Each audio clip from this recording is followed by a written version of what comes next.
let's be frank first, so that you will not accuse me of being a complete idiot. With all my ironic flirting with Leninism, I'm not one of those naive Trotskyists who think, oh, if only Lenin were to survive 3 more years, together with Trotsky, they would depose Stalin, and then we would have a thriving democratic Soviet Union. No. Stalin made his intervention as a rather even intelligent intervention in a certain deadlock. The deadlock was there. What fascinated me and this is clear in this book, Lenin heute, which is just 60 pages of self-plagiarized old fragments, I note. What fascinated me, how was it possible that we didn't see it, is that in the last 2 years after the stroke of his life, Lenin became, as I quoted there, really obsessed with one totally unexpected. Lenin, the hardliner, purges, liquidations problem, civility, nice manners. People don't notice, as I say there, that his famous testament against Stalin.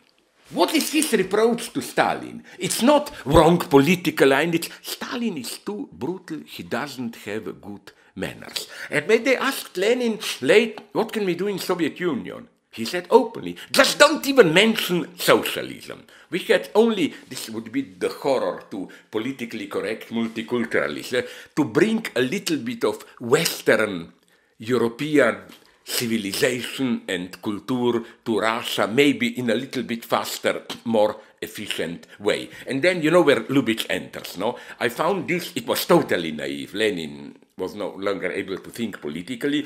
This idea of some kind of a control commission, which would control the central committee. But what's so charming is how he describes that commission, special commission. It's that they should use provocations, jokes, and so on. And there I see a need for some kind of Lubitsch-like person, you know. That would be, if you ask me, yes, my ideal order today, Lubitsch-Leninism. By Leninism, I mean we absolutely need not only strong, I'm always for order, strong national order, but even transnational order, strong international coordinations, but at the same time you have to have a joker, a double, but not just a puppet, not a court jester, clown. Clowns always, I never believed in clowns. Clowns always served the power, no? But also, wouldn't, that's what bothered me in that Berlin intervention, what I try to imagine then, what would have Lubitsch thought about our political correctness, you know?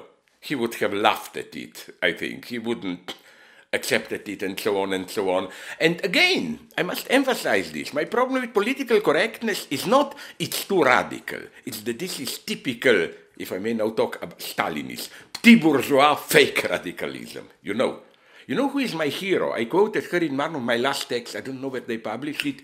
I forgot the name. An old black lady who introduced the term and began Me Too already some 5-10 years ago. And she exploded now. She said, sorry, this is a total distortion and so on and so on. So I don't criticize from the position of this male arrogance, Me Too. I criticize it from its own inner potential. It's tremendous. All my respect for it. Are we aware what is happening today? I think that certain basic coordinates of the relations between sexes, which are maybe even older than class society, probably they were established already at the level, I'm not a romantic, some idiots like that, they claim that the biggest horror in history of humanity was the passage, not class, but from nomadic to firmly settled buildings or what, no? That as long as we were nomadic, we were okay. Well, I have my doubts. We are probably happily killing each other. So on. But the beginning is Patriarchat. Yeah, but oh no, first, all good feminists will, I don't buy. I think this is a dangerous anti-feminist myth. They shouldn't buy it, feminists. This idea that there was a previous epoch where women, first, yes, women were more celebrated as goddesses and so on. But you know what's the truth of this myth for me? I read a wonderful report on some tribe, I think in New Guinea in the middle, where, yeah, it's all matriarchal, you know, it's a village. In the center of it you have a sacred building, even it's shaped like a gigantic vagina and so on. Ooh. Unfortunately, women are not allowed to enter it, of course, no, it's only for men. No, I think that there is a radical cut here. I remain a European modernist. A radical cut between these elements of apparent matriarchy in so-called, it's a wrong term, I know, primitive times and modern feminism. Modern feminism is Cartesian. I told once to my personal friend, theoretically not friend, Judith Butler, and she conceded it a little bit. I told her, your image of human subjectivity, we don't have fixed identity, everything is contingent. This is Cartesian cogito, this total desubstantialization. So that's why I hate people, you know, this New Age tendency, the original evil is Descartes. No, Descartes is beacon of hope, my God. Descartes is one of my heroes are Plato, not Aristotle. I'm an old, you know, even politically, it's fashionable to say, you know, Karl Popper and so on. Plato, original totalitarian, and Aristotle, more liberal. You must know my line here. I'm sorry, just two things. In Plato's Republic, there are no slaves. Aristotle naturalized slaves. Then, in Plato's Republic, he says openly, it's totally contingent that women don't have access to some posts. In his ideal republic, women would have access to all posts. Aristotle, again, naturalized, even ontologized patriarchal sexual difference. You know, his basic ontology, hyle, morphe. Morphe is masculine, hyle, matter is feminine. So my philosophical heroes are, traditionally, Plato, Descartes. Here I'm a Hegelian, Middle Ages, I don't celebrate them, forgot. And then if you ask me, Kant, Hegel, and we still live in an echo of that time. You know, that's my beautiful metaphor that I will use in my next book. You saw Hitchcock's Vertigo. Okay, you remember that wonderful scene in Vertigo where they, Scotty and Kim Novak, Madeleine, go to that Sequoia Park, and she shows that gigantic tree cut, a slice, where you can see the years written, and said, here I was born, here I died in my, no?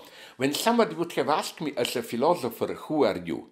I would go to that tree and say, here, I don't know where, a couple of years later when Kant published Kritik der Reinen, here I was born, Hegel's dead, here I died. That's philosophy. And what we are doing now are still, in spite of Heidegger and all that, just reversal. We need more than ever philosophy now. And just to conclude, you know why? Because just look at what I mentioned about this possibility of direct link between our brain and so on.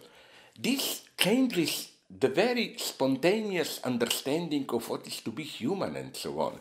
Today, philosophical problems, which were even 30, 40 years ago, in the era of deconstructionism, they were still these intellectual games. You know, you remained the same subject. You had your fears, your hopes, blah, blah, but then you theorize, maybe I don't really exist as an ego, maybe I'm just game. No, sorry, with what is going on now, it's not just theoretical deconstruction. Something is happening in real life with our identities. That's why we need philosophy more than ever. Because still now, in spite of all philosophical revolutions, you could rely on some basic traditional wisdom, no? Now we no longer can. More than ever, now will be the time of philosophy, I claim.